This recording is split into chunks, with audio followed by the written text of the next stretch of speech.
কিছু কথার পিঠে কথা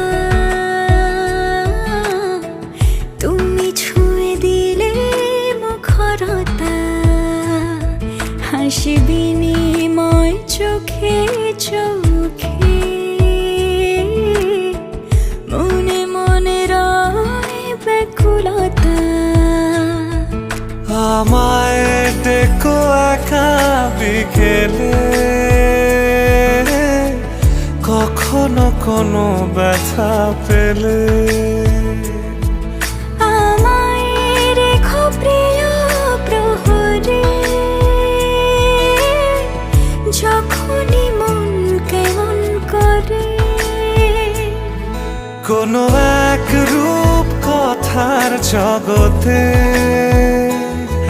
তুমি তো এসেছো আমারই হতে।